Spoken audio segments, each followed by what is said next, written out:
Question 31 देखिए क्या कह रहा है। Solve the following linear programming problem graphically minimize z is equal to 5x plus 10y। इस ऑब्जेक्टिव फंक्शन को हमें मिनिमाइज करना है एंड सब्जेक्ट टू कॉन्स्ट्रेंट्स हमें दे रखे हैं x plus 2y is less than equal to 120, x plus y is greater than equal to 60, x minus 2y is greater than equal to 0। ये हमें subject to constraints दे रखे हैं। अब सबसे पहले हम इनका ग्राफ बनाते हैं। So graph of x plus 2y is equal to 120। Equation का ग्राफ बनेगा ना कि इनइक्वालिटी का। तो जब भी ग्राफ बनाएं आप केवल इक्वेशन को कंसीडर करें।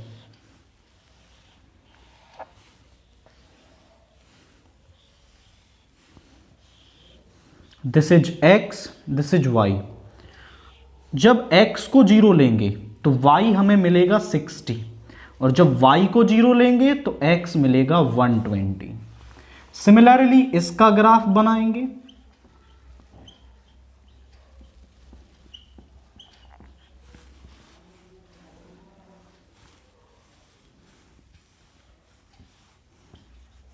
जब x को 0 लेंगे तो y 60, y को 0 लेंगे तो x 60।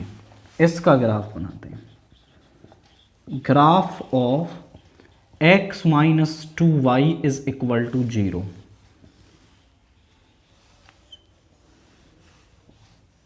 एक जब x को 0 लेंगे तो y भी 0 आ रहा है।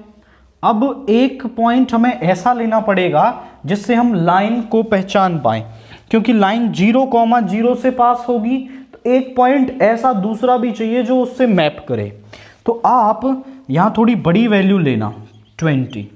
जब x को 20 ले रहे हैं तो ये इधर चला जाएगा, दिस विल बिकम -20 और -20/2 is 10।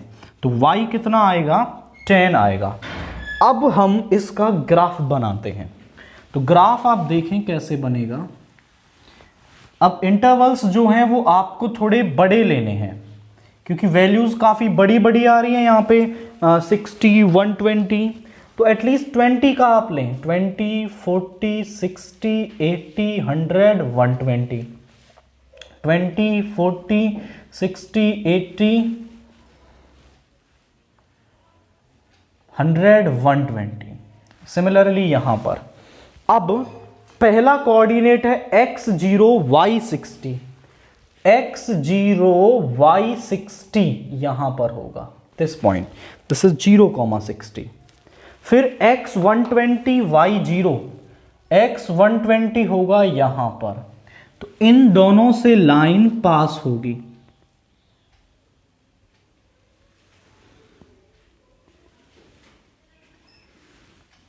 This is the line x plus 2y is equal to 120। Second one को बनाएं तो वो है x0 y60 यहां पर एंड x60 y0 यहां पर, दोनों से पास होगी।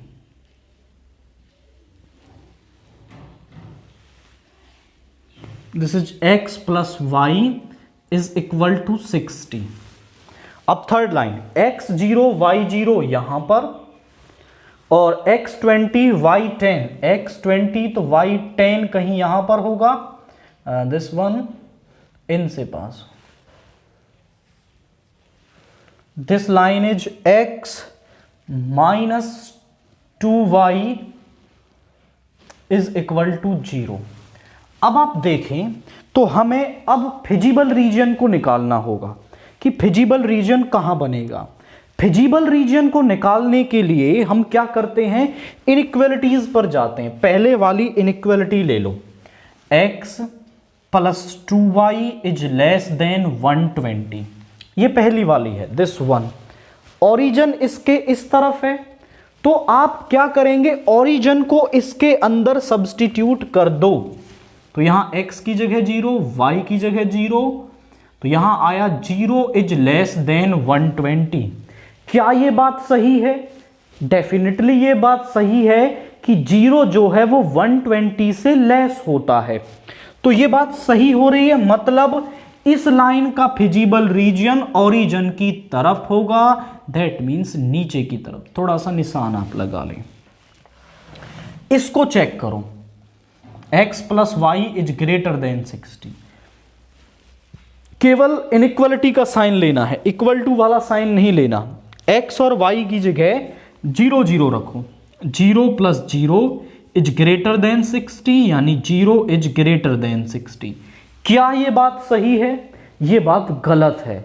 तो ओरिजिन इसको कंटेन नहीं कर रहा, मतलब इस लाइन का जो फिजिबल रीजन है वो अवे फ्रॉम ओरिजिन होगा।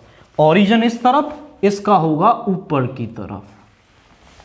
अब इस वाली लाइन को देखो, जो लाइन ओरिजिन से पास होती है उसमें हम ओरिजिन को पुट नहीं कर सकते।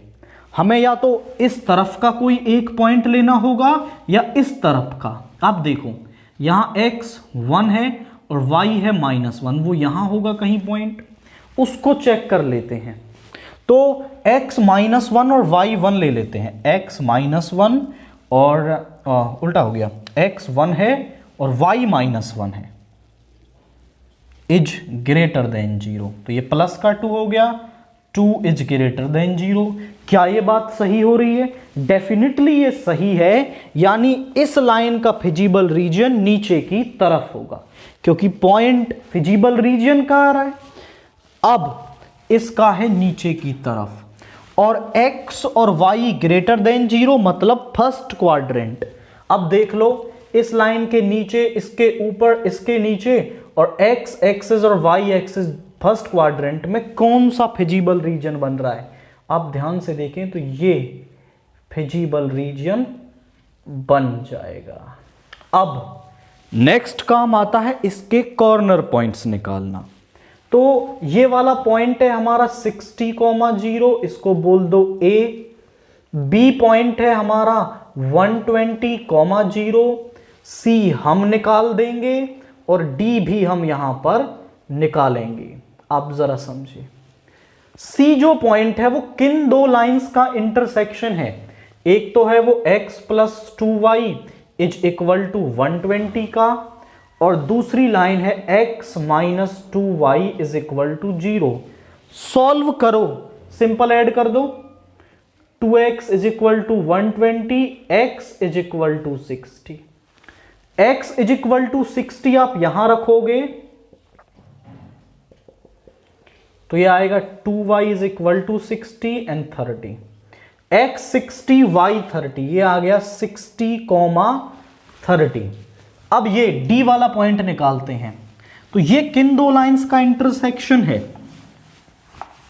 आप इसको ध्यान से देखें तो ये आपका एक तो x plus y is equal to 60 और एक x minus 2y is equal to 0। इन दोनों को सॉल्व करना पड़ेगा।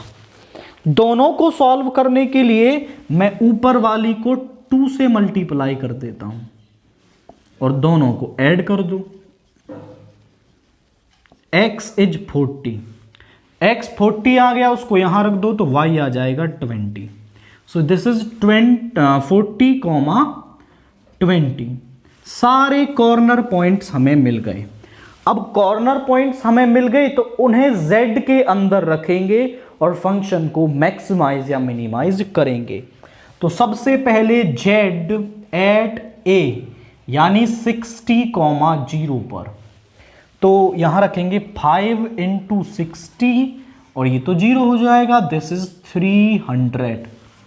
उसके बाद z एट b यानी कि 120,0 पर, ये हो जाएगा आपका, this will be 5 into 120 plus 0, तो ये हो जाएगा 600।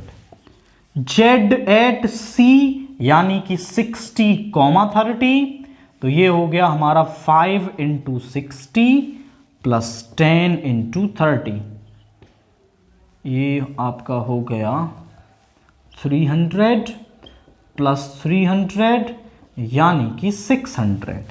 फिर z एट d यानी 40, 20, तो 5 इंटू 40 प्लस 20 इंटू 10, ये हो गया आपका 200, ये भी हो गया 200, टोटल आ गया 400।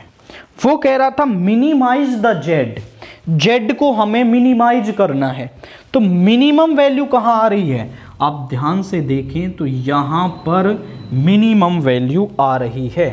तो आप लिखेंगे z is minimum at 60,0 and its minimum value is 300, और इसकी जो मिनिमम वैल्यू है वो 300 होगी। एक बार आपने ग्राफ को अच्छे से बना लिया, फिजिबल रीजन बना लिया, कॉर्नर पॉइंट्स निकाल लो और फिर जेड में रखो, मैक्सिमाइज करवाए या मिनिमाइज करवाए हम उसको इजीली कर सकते हैं। अब सेक्शन डी का क्वेश्चन 32 देखिए। If a is equal to -3, -2, -4, 2, 1, 2, 2, 1, 3 and b is 1, 2, 0, -2, -1, -2, 0, -1, 1, ये दो मैट्रिक्स दे रखी हैं। देन फाइंड ए बी, पहले तो हमें ए बी निकालना है, मतलब दोनों का product, and use it to solve the system of equation, और उस प्रोडक्ट को हमें इन सिस्टम ऑफ इक्वेशंस को सॉल्व करने में यूज करना है। अब हम उसको यूज कैसे करेंगे वो हमें पता चलेगा तब जब हम ए बी निकाल लेंगे, तब आपको माइंड में क्लियर होगा कि हम इसको कैसे यूज करेंगे। तो सबसे पहले हम ए बी निकालते हैं, दैट इज द प्रोडक्ट। तो ए बी, ए है हमारे पास -3, -2, -4,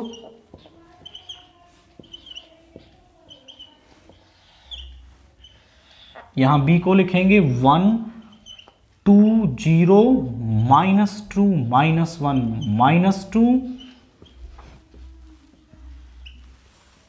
प्रोडक्ट करें।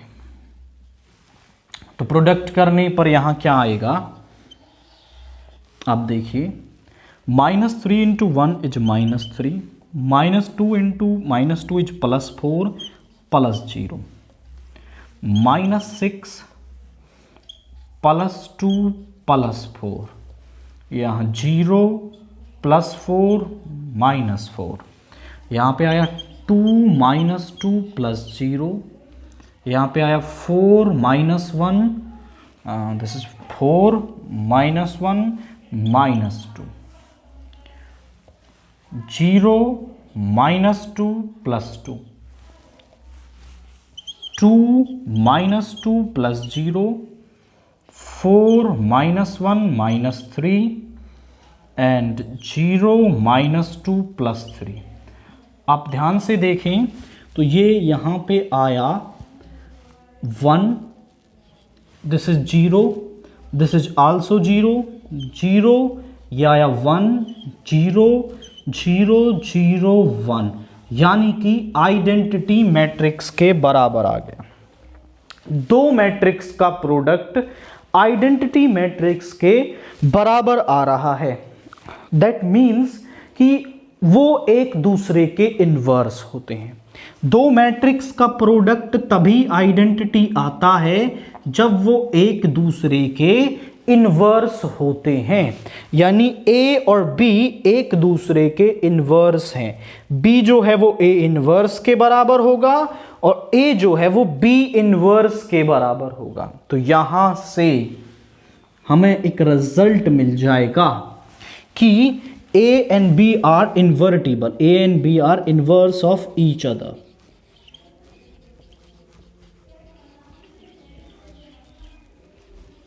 ये एक दूसरे के इन्वर्स हैं, यानी कि जो A है वो B इन्वर्स के होगा एंड जो B है वो A इन्वर्स के बराबर है। आपका देखो B जो है वो A इन्वर्स के बराबर है, तो यहां B की जगह A into A inverse identity हो जाएगा। और जो A है वो B इनवर्स के बराबर है, B inverse into B I के बराबर हो जाएगा। अब इस रिजल्ट को हम यहां यूज करेंगे कैसे, आप देखिए। इस सिस्टम ऑफ इक्वेशंस को हम लिखते हैं अबव सिस्टम ऑफ इक्वेशंस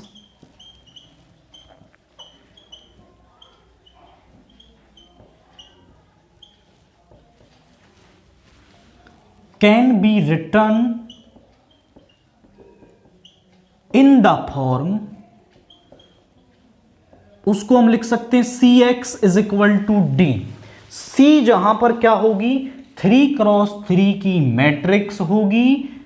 किसके लिए, C जो है वो 3x3 की मैट्रिक्स कॉफिशिएंट से 1 -2 0, ये है आपका 2 -1 -1, ये x वाला 0 है तो 0 आएगा, -2 1, और x है हमारा वो वेरिएबल्स जो वहां पर हमें निकालने हैं, और d होता है सामने वाले एलिमेंट्स 3 2 3। आप अब ध्यान से देखें तो ये जो C है वो एक्चुअली B का ट्रांसपोज है। B का जब आप ट्रांसपोज कर लेंगे तो ये मिल जाएगा। B का ट्रांसपोज आप लिखेंगे C is equal to B transpose. C जो है वो B ट्रांसपोज के बराबर है, C B ट्रांसपोज के बराबर है।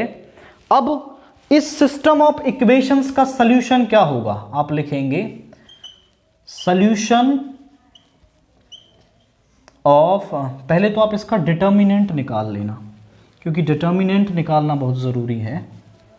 So determinant of C is equal to 1 -1, और ये हो जाएगा -2, प्लस का 2, इस रो इस कॉलम को छोड़ेंगे, 2 -0 प्लस 0, तो ये हो गया -3, ये प्लस का 4 which is 1 and not equal to 0।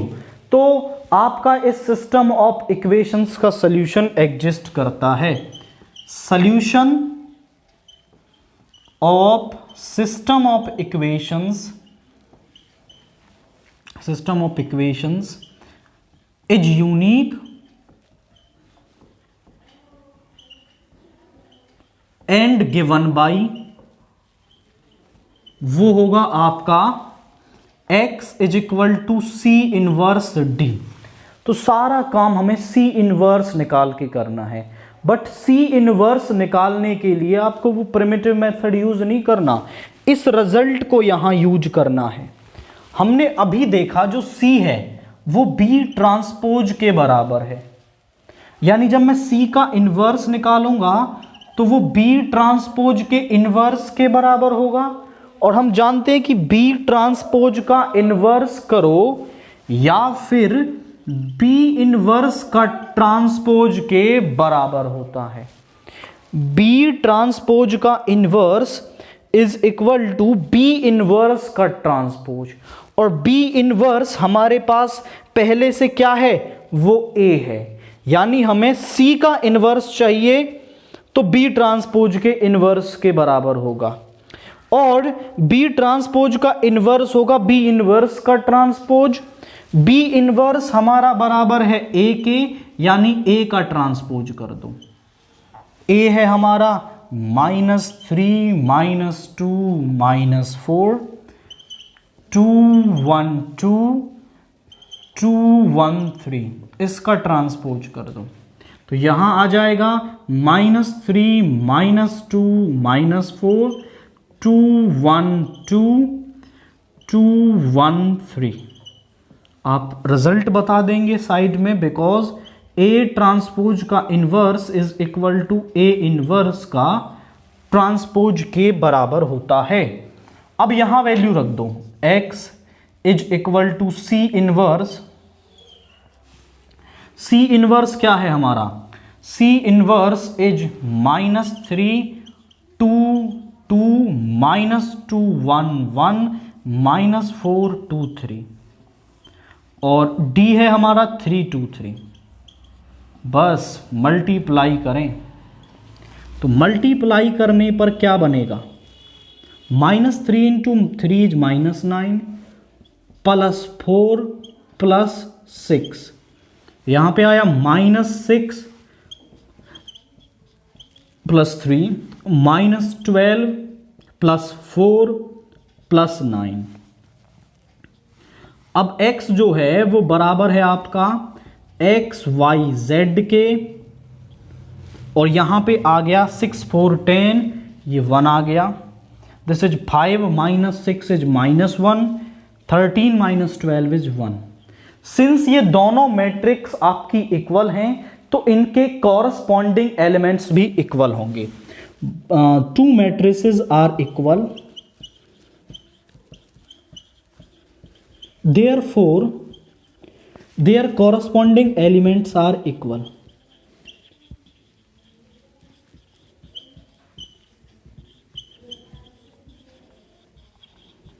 उनके जो कॉरस्पॉन्डिंग एलिमेंट्स हैं वो इक्वल होंगे, यानी x बराबर होगा 1 के, y होगा -1 के, और z जो होगा 1 के। दैट्स वाई उसने कहा था कि use it to solve the equations, कि इस रिजल्ट को यूज करके आप इस सिस्टम ऑफ इक्वेशन को सॉल्व करो। ये नहीं कि आप C इनवर्स दोबारा निकालो, C इनवर्स दोबारा नहीं निकालना हमें, क्योंकि हमें पता है कि C B ट्रांसपोज के बराबर है, और B ट्रांसपोज जब हम कर लेंगे तो B ट्रांसपोज का इनवर्स हो जाएगा B इनवर्स का ट्रांसपोज। B इनवर्स A है तो A का ट्रांसपोज कर लो, सीधा आपको क्या मिल जाएगा, C इनवर्स, और C इनवर्स को यहां रखेंगे और हमें XYZ की वैल्यू मिल जाएगी। अब क्वेश्चन 32 के B वाला पार्ट देखिए, क्या कह रहा है। If F alpha is cos alpha minus sine alpha sine alpha cos alpha, ये एक मैट्रिक्स दे रखी है, तो हमें रिजल्ट प्रूव करना है कि F alpha dot F minus beta जो है वो बराबर होगा F of alpha minus beta के। तो इसको हम कैसे करेंगे, तो सिंपल है कि जब हमारे पास कोई फंक्शन दे रखा हो, मान लो f(x) दे रखा हो x + 1, और हमें fy निकालना हो, तो हम क्या करते हैं कि जहां भी उसमें वेरिएबल x है वहां वेरिएबल y रख देते हैं, तो हमें fy मिल जाता है। तो इसी कंसेप्ट को यूज करके पहले तो हम f अल्फा तो दे ही रखा है, f माइनस बीटा निकाल लेंगे। तो f माइनस बीटा आएगा कि जहां भी अल्फा है वहां माइनस बीटा रख दो, cos minus beta minus sine minus beta 0 sine minus beta cos minus beta 0 0 1। अब आप देखें तो आप जानते हैं कि जो हमारा cos माइनस थीटा है वो cos थीटा के बराबर होता है, cos माइनस साइन को खा जाता है। साइन माइनस थीटा जो है वो बराबर होता है माइनस साइन थीटा के, वो माइनस साइन बाहर आ जाता है। तो इसी से ये f माइनस बीटा क्या बन जाएगा, f माइनस बीटा बन जाएगा। This is cos beta and this is, ये माइनस बाहर आएगा तो साइन बीटा, ये माइनस साइन बीटा, ये बन जाएगा cos बीटा 0 0 1। अब लेफ्ट हैंड साइड में यूज होने वाली टर्म हमने निकाल ली, राइट हैंड साइड वाली भी हम निकाल देते हैं, क्योंकि हमें पता होना चाहिए कि रिजल्ट क्या बनाना है। तो RHS को मैं निकाल देता हूं F अल्फा माइनस बीटा, कोई चेंज नहीं, जहां अल्फा है वहां अब हम क्या रखेंगे, अल्फा माइनस बीटा रखेंगे। तो पुट करो, ये बन जाएगा cos alpha minus beta minus sine alpha minus beta 0 sine alpha minus beta, ये हो जाएगा cos alpha minus beta 0 0 0 1 this 1। ये रिजल्ट हमें इनके प्रोडक्ट से लेके आना है। अब हम लेफ्ट हैंड साइड को लेते हैं और क्वेश्चन को सॉल्व करना शुरू करते हैं। F alpha dot F minus beta, लिखो दोनों मैट्रिक्स को, क्या बनेंगे? Cos alpha minus sine alpha 0, sine alpha cos alpha 0 0 0 1, और यहां रखो आप एफ माइनस बीटा यानी cos beta sine beta 0 minus sign beta cos beta, और ये भी 0। ये है 0 0 1। प्रोडक्ट करेंगे तो क्या बनेगा जरा देखिए। प्रोडक्ट थोड़ा केयरफुली करना है क्योंकि कैलकुलेशन बड़ी होगी बट क्वेश्चन करना इजी है। Cos alpha into cos beta, cos alpha into cos beta plus sine alpha into sine beta, और 0 को तो आप बेशक से ना लिखें, प्लस 0 वो नेक्स्ट स्टेप में हटेगी, हम यहीं पे लिख रहे हैं। अब इसको इसके साथ cos alpha sign beta minus sine alpha cos beta, और यहां देखो 0 प्लस 0 प्लस 0। अब इस टर्म की तो यहां आएगा sine alpha cos beta, sine alpha cos beta minus cos alpha sign beta. फिर दूसरे वाली कॉलम के साथ sine alpha sign beta plus cos alpha cos beta, और फिर 0 आएगा, उसको बेशक से ना लिखें, 0 प्लस 0 प्लस 0। अब इसका इसके साथ ये आएगा 0 प्लस 0 प्लस 0, ये भी आएगा 0 plus 0 plus 0 and 0 plus 0 plus 1। ये हो गया। अब दो फॉर्मूले हम यहां यूज करने वाले हैं, कौन से जरा देखिए। एक तो है कॉस ए प्लस बी, किसके बराबर होता है? Cos A cos B minus sign A sine B. Okay, यहां प्लस वाला भी यूज हो रहा है, माइनस साइन ए साइन बी, और अगर यहां माइनस साइन है तो यहां पे प्लस आता है, यहां प्लस है तो यहां माइनस आएगा। एक हम यूज करने वाले हैं साइन ए माइनस बी का, जो होता है sign A cos B minus cos A sine B के, और अगर यहां प्लस है तो यहां भी प्लस होता है, कॉस वाले में उल्टा चलता है। अब यहां देखिए क्या कर ले, cos A cos B sign A sine B, cos A cos B plus sign A sine B, तो ये होता है कॉस ए माइनस बी, यानी ये टर्म बन गई आपके पास cos alpha minus beta. Check करो, ये रिजल्ट बन गया। अब यहां से यदि मैं माइनस साइन कॉमन ले लूं तो माइनस साइन कॉमन लेने पे बनेगा साइन अल्फा कॉस बीटा, ये टर्म माइनस की हो जाएगी, cos alpha sign beta, this is 0।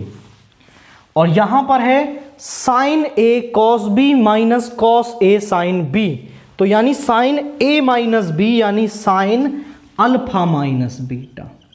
देखो हम फॉर्मूला यहां भी लगा सकते थे बट हमें चाहिए minus sine alpha minus beta, और यहां हमारा आता साइन बीटा माइनस अल्फा, तो हमें राइट हैंड साइड को देखते हुए काम करना है। यहां पर है cos A cos B plus sign A sine B, यानी कॉस अल्फा माइनस बीटा। और बाकी तो सब सिंपल दिख रहा है।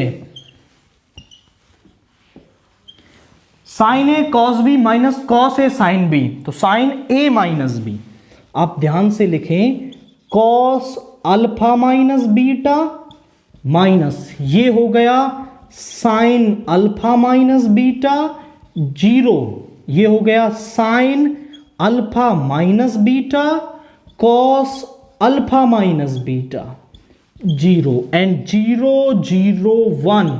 आप टैली कर लें कि यही हमारी राइट हैंड साइड थी, तो मतलब हमारी जो लेफ्ट हैंड साइड है वो किसके बराबर आ रही है, राइट हैंड साइड के बराबर आ रही है, हेंस प्रूफ। तो केवल आपको वो फंक्शंस, वो मैट्रिक्स निकाल लेनी है, फिर उनका प्रोडक्ट करना है, रिक्वायर्ड फॉर्मूले यूज करने हैं और राइट हैंड साइड के इक्वल आप इसे बना पाएंगे। अब क्वेश्चन 33 देखिए, find the equation of the diagonals of the parallelogram PQRS whose vertices are, use these equations to find the point of intersection of the diagonals। हमारे पास एक पैरेललोग्राम है, we had a parallelogram PQRS,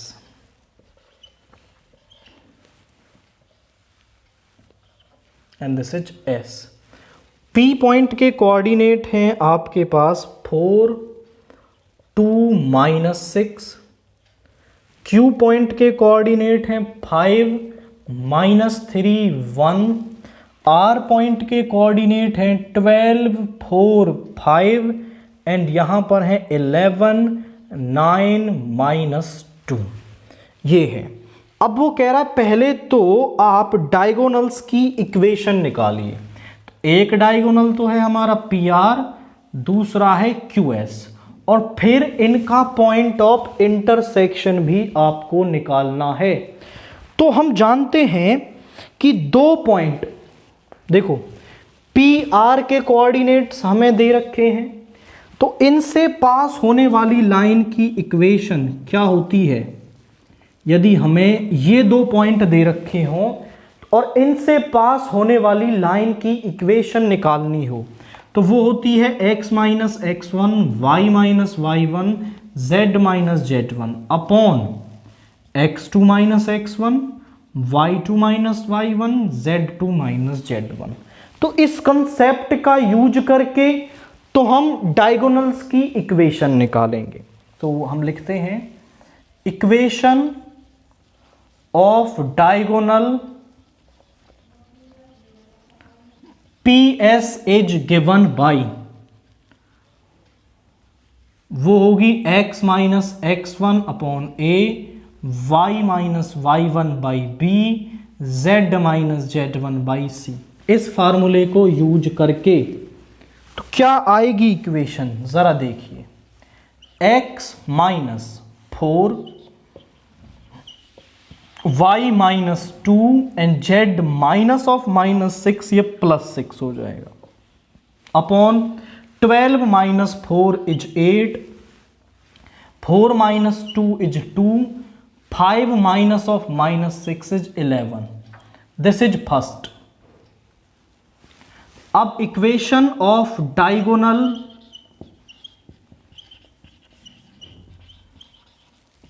QS वो क्या हो जाएगी, जरा देखिए, x minus 5 y plus 3 and z minus 1। Q के कोऑर्डिनेट्स हैं 5 माइनस 3 1, ओके। और यहां पे क्या आएगा, this is 11 minus 5 is 6, 9 minus of -3 is 12 and -2 minus 1 is -3। तो ये तो हमें मिल गए इनकी इक्वेशंस। अब वो कह रहा है कि डायगोनल्स का पॉइंट ऑफ इंटरसेक्शन और निकाल दो। हमने पॉइंट ऑफ इंटरसेक्शन निकालना सीखा था वेक्टर इक्वेशंस के केस में। अगर आपको वो वीडियो देखनी है तो यहां क्लिक करके आप वो वीडियो देख सकते हैं। आज हमारे पास है आपकी कार्टेशियन इक्वेशंस। तो कार्टेशियन इक्वेशंस का पॉइंट ऑफ इंटरसेक्शन कैसे निकालेंगे, तो तो यहां है हमारे पास लेम्डा, यहां है हमारे पास mu.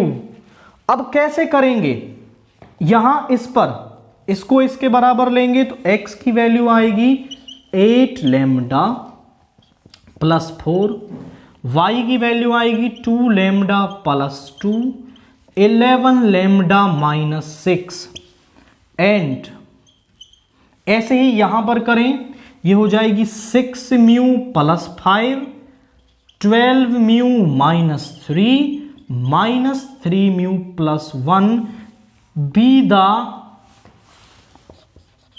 coordinates of any point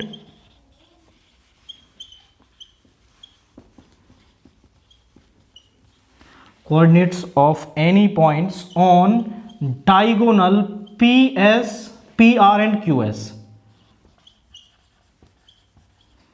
कि PR और QS पर ये किसी जनरल पॉइंट के कोऑर्डिनेट्स हैं। अब आपको क्या करना है, दोनों को कंपेयर करना है to find point of intersection.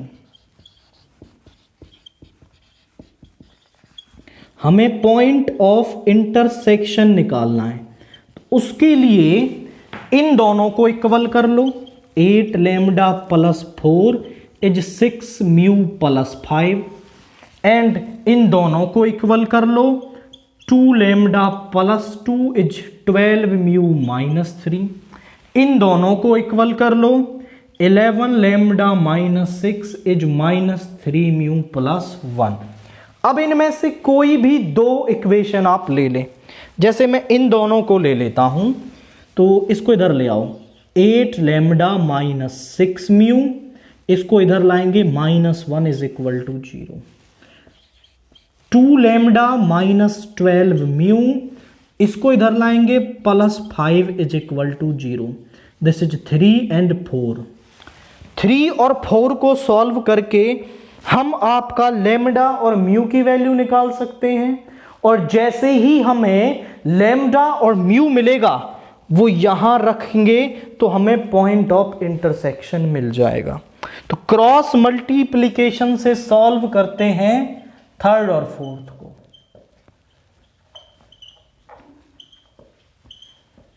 यहां पे आएगा lambda, this is mu, this is 1। Lambda निकाल रहे हैं, इसको कवर कर लें। -6 इंटू 5 इज -30 एंड यहां पे this will be -6 into 5 is -30 and ये होगा -12। म्यू निकाल रहे हैं, इसको कवर कर लो। -1 इंटू 2 इज -2 एंड यहां पे होगा -40। अब कांस्टेंट वाले पार्ट को कवर करें, ये हो गया माइनस का 96 प्लस का 12। अब ध्यान से देखें तो ये हो गया lambda by -42, mu by -42 and 1 upon यहां पे आ गया माइनस का 84। इन दोनों को कंपेयर करो, इन दोनों को करो। 2 टाइम्स, ये भी आपका 2 टाइम्स।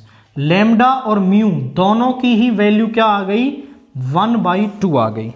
अब इस 1/2 को आप यहां रख के चेक कर सकते हैं, ये इसको सेटिस्फाई करना चाहिए। तो 11/2 माइनस 6, यहां हो जाएगा -3/2 प्लस 1, तो यह आएगा 11 minus 12/2 is equal to -3 plus 2/2। ये आ गया -1/2, यहां भी -1, मतलब सेटिस्फाई कर रहा है। सो आपने जो लेम्डा और म्यू की वैल्यूज निकाली हैं वो सही हैं। अब या तो लेम्डा आप यहां रख दो या फिर म्यू यहां रख दो, तो पॉइंट ऑफ इंटरसेक्शन मिल जाएगा और वो सेम आएगा। So putting lambda is equal to 1/2 and point of intersection is, और point of intersection हमारे पास क्या आ जाएगा, देखो 1/2 यहाँ रखेंगे, 8 इंटू 1/2 ये हो गया 4 + 4 = 8। यहाँ रखेंगे 2 से 2 कैंसिल हो गया 3, और यहाँ रखेंगे 11/2 - 6 यानी ये आ गया -1/2। This is the point of intersection. अगर आप म्यू यहाँ रखोगे तो भी वैल्यू सेम ही आएगी। तो कंसेप्ट क्लियर हो रहा है आपको कि केवल जनरल पॉइंट्स निकालने हैं, इक्वेट करने हैं, और यहां पर आप इसको मेंशन भी कर सकते हैं थर्ड के अंदर सेटिस्फाई करना, विच सेटिस्फाइज द इक्वेशन, तो फिर आप इसको यहां पर निकाल पाएंगे। क्वेश्चन 33 का बी पार्ट देखिए क्या कह रहा है। A line L passes through the point -1, 3, -2 and is perpendicular to the lines। तो उसकी वेक्टर इक्वेशन हमें निकालनी है, and hence obtains its distance from origin, और हमें origin से उसकी डिस्टेंस भी निकालनी है। अब आप देखें कि यहां पर पहले तो हम लिखते हैं equation of A line passing through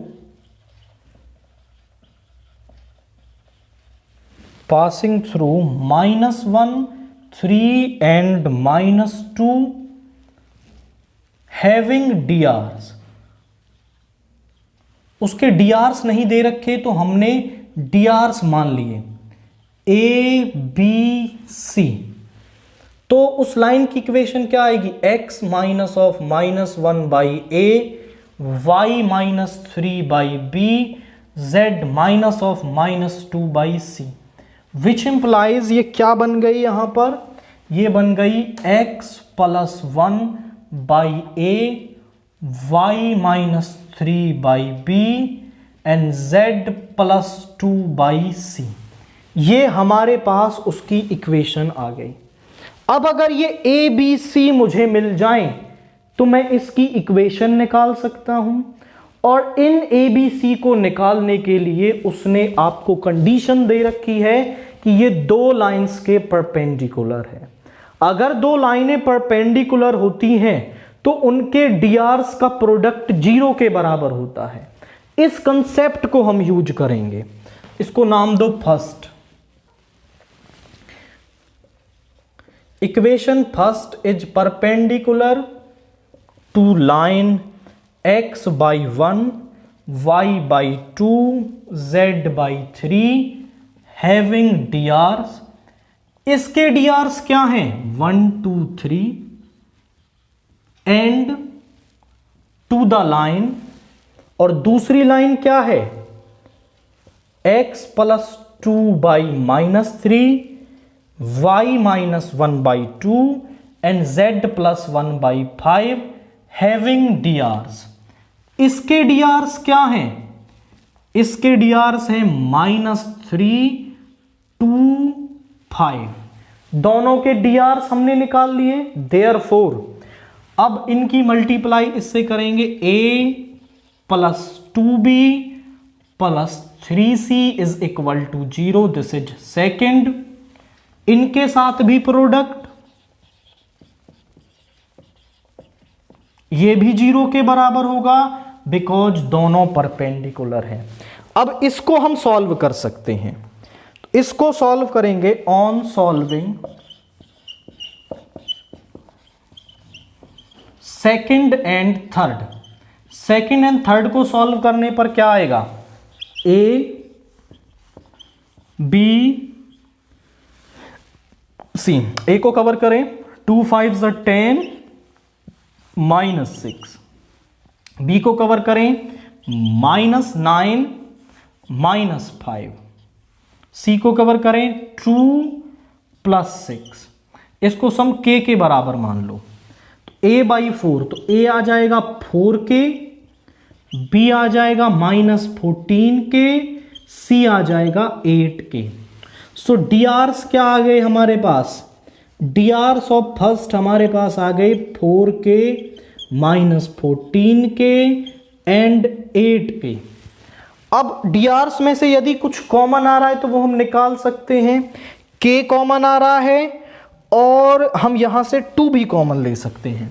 तो डी आर्स क्या बन जाएंगे, दिस विल बिकम 2, ये बन जाएगा -7 और ये बन जाएगा 4। अब इसको फर्स्ट के अंदर रखो और इक्वेशन निकालो। So equation of line is, वो क्या हो जाएगी, x + 1/2 and y - 3/-7 and z + 2/4। तो पहला काम तो ये हो गया हमारा कि हमने उसकी इक्वेशन निकाल दी। अब वो कह रहा है find the vector equation of the line L, तो इसकी वेक्टर इक्वेशन और लिख देंगे। वेक्टर इक्वेशन वो होती है r vector is equal to, pass होने वाला पॉइंट ये है -i + 3j - 2k plus lambda into किस वेक्टर के पैरेलल है, 2 - 7 4k, 2i - 7j + 4k।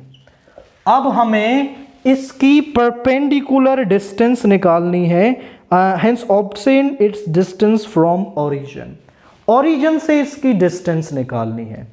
अब एक तो तरीका वो है जो फुट ऑफ परपेंडिकुलर वाला हम यूज करते हैं, बट एक और तरीका मैं आपको यहां सिखाता हूं कैसे करते हैं। जरा देखिए कि यहां आपको एक P वेक्टर पॉइंट दे रखा है और लाइन है R vector is equal to A vector plus lambda B vector. तो डिस्टेंस किसके बराबर होती है, P vector minus A vector cross B vector का मॉड्यूलस अपॉन B वेक्टर का मॉड्यूलस। ऐसे करेंगे। अब आप इसको दोनों ही तरीके से कर सकते हैं। इससे यहां मैं करवा रहा हूं, उससे हम पहले बहुत सारे क्वेश्चंस कर चुके हैं। इस मेथड से भी एक क्वेश्चन हम ये देखते हैं आपका। तो P वेक्टर क्या है हमारा, जिससे डिस्टेंस निकालनी है वो है ओरिजिन, और लाइन की इक्वेशन ये है। तो P वेक्टर है हमारे पास 0i 0j 0k cap, A vector है -i + 3j - 2k, B vector है 2i - 7j + 4k। हमें चाहिए P - A, तो 0 - ये प्लस हो जाएगा -3j + 2k। आगे चाहिए P vector - A vector cross B vector,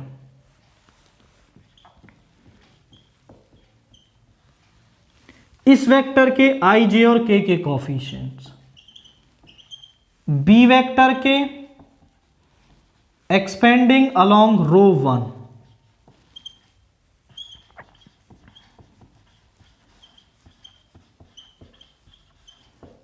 क्या आएगा, i इस रो इस कॉलम को छोड़ेंगे -12 + 14 -j, इस रो इस कॉलम को छोड़ेंगे 4 - 4 + k, इस रो इस कॉलम को छोड़ेंगे -7 + 6।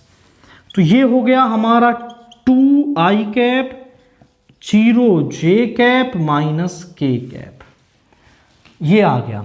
अब distance is given by the formula,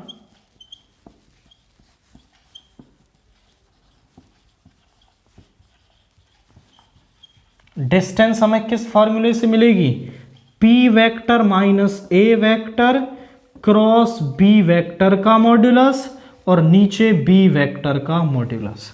तो इसका मॉड्यूलस क्या होगा हमारे पास, 2 का स्क्वायर 4 -1 का स्क्वायर 1, नीचे B वेक्टर का मॉड्यूलस यानी 2 का 4 7 का 49 4 का 16। तो ये हो गया √5 और ये हो गया 20 √69, ये हो गया सिंपली √5/69 यूनिट्स। ज़्यादा सॉल्व नहीं करना, यहीं पे आप इसे छोड़ सकते हैं। दूसरा मेथड भी आप इस पे लगा सकते हो, बट इससे भी क्वेश्चन हो जाएगा। हमें परपेंडिकुलर डिस्टेंस निकालनी है, मेथड कोई सा भी हो, उसने जिक्र नहीं किया, तो आप ऐसे भी क्वेश्चन को सॉल्व कर सकते हैं। अब क्वेश्चन 34 देखिए क्या कह रहा है। Using integration find the area of region bounded by the line y is equal to √3x and the curve y is equal to √4 minus x square and y axis in the first quadrant। तो हम पहले ये curves देखते हैं, ये क्या दे रखी हैं, और फिर इनसे बनने वाला एरिया हम निकालेंगे फर्स्ट क्वाड्रेंट में y एक्सिस के साथ। The given curve is, given curve है y is equal to √4 minus x square. दोनों तरफ स्क्वायर करें, इस एक्स स्क्वायर को इधर लाएं, तो ध्यान से देखें तो ये आपका एक सर्कल है जिसका कि सेंटर ओरिजिन है एंड रेडियस 2 है। तो पहले इस सर्कल को बना देते हैं।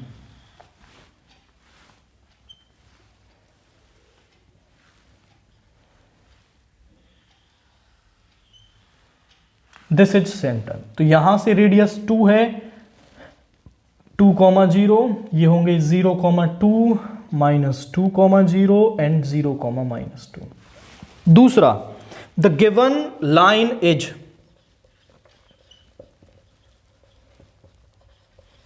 वो है y is equal to √3x। इस लाइन का ग्राफ हम देखें, ग्राफ ऑफ लाइन वो कहां से जाएगा, x y, x को 0 तो y 0, x को 1 तो y √3, यानी एक पॉइंट तो ये है, और जब x को 1 लेंगे तो y आपका 1 से कुछ ज्यादा, √3 मतलब 1.7, अप्रोक्सीमेटली 2 के आसपास पहुंच जाएगा, और यहां से ये लाइन पास होगी। This is y is equal to √3x। आप समझें वो कौन से एरिया की बात कर रहा था, वो कर रहा था कर्व, लाइन और y एक्सिस के बीच में बनने वाला एरिया, यानी ये वाला एरिया इसकी वो बात कर रहा था, यहां से आपको निकालना है। अब मैं इसका पहले तो ये पॉइंट ऑफ इंटरसेक्शन निकालता हूं, उसके बाद हम आगे देखेंगे। To find point of intersection,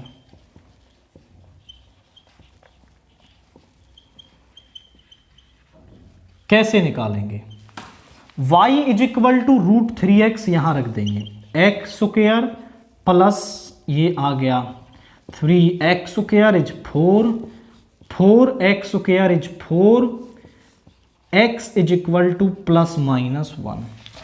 x की वैल्यू यहां पर 1 है, this is x is equal to 1। आप ध्यान से देखें तो एरिया निकालने के लिए O, इसको नाम दे देते हैं OAB, OAB एरिया निकालना है, तो मैं 0 से 1 पहले तो कर्व के नीचे वाला एरिया निकालूंगा तो पूरा मिल जाएगा, और फिर उसमें से ही 0 से 1 लाइन के नीचे वाला घटा देंगे तो रिक्वायर्ड एरिया मिल जाएगा। आई रिपीट, 0 से 1 कर्व के नीचे तो पूरा मिल गया, उसमें से सबट्रैक्ट करेंगे 0 से 1 लाइन के नीचे वाला एरिया। सो रिक्वायर्ड एरिया या फिर area OAB is equal to 0 to 1 y of curve dx minus 0 से 1 y ऑफ लाइन dx, ये बनेगा आपका।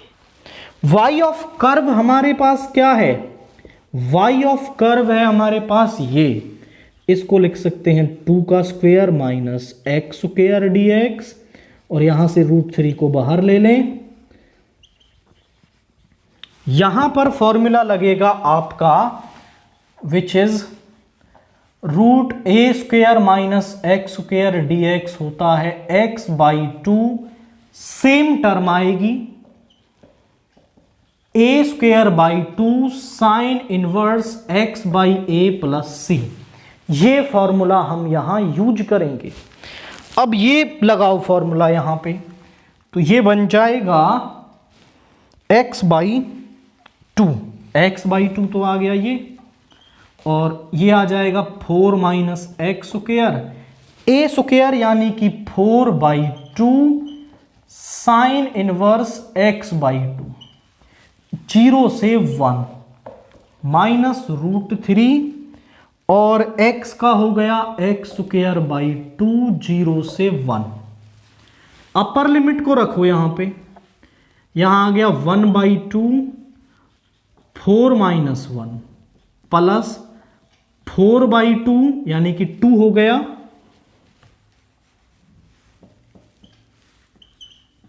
Sine inverse 1 by to. Lower limit को रख दो, ये तो 0 हो गया और यहां पे आया 2 sine inverse 0 minus root 3 1 by two minus 0। Limits को पुट कर दिया, upper limit minus lower limit. यहां पे आ गया root 3 by two, 2 sine inverse. अब साइन 1 बाई टू किस पर होता है? साइन 1 बाई टू हमारा होता है 30 पर, यानी इसको लिख सकते हैं साइन पाई बाई 6। साइन 0 किस पर होता है? इसको लिख सकते हैं साइन 0। यहां देखें रूट 3 बाई टू प्लस 2, यहां बचा पाई बाई 6 माइनस 0 बचा तो सब कुछ 0 हो गया, माइनस रूट 3 बाई टू। इससे ये कैंसिल हो गया, यहां पे बचा पाई बाई 3 स्क्वेयर यूनिट्स। तो रिक्वायर्ड एरिया हमें क्या मिल रहा है? Which is pi by 3 square units. एक और तरीका ये भी हो सकता है कि आप यहां ये y की वैल्यू निकाल दो, 0 से ये जो पॉइंट आएगा आपका लाइन के नीचे, फिर यहां से 2 तक कर्व के नीचे, ऐसे भी कर सकते हो, बट कैलकुलेशन बढ़ेगी एज कंपेयर टू दिस। तो ये मेथड यूज करो, कन्वीनियंट भी है, सिंपल भी है और क्वेश्चन सॉल्व भी हो रहा है।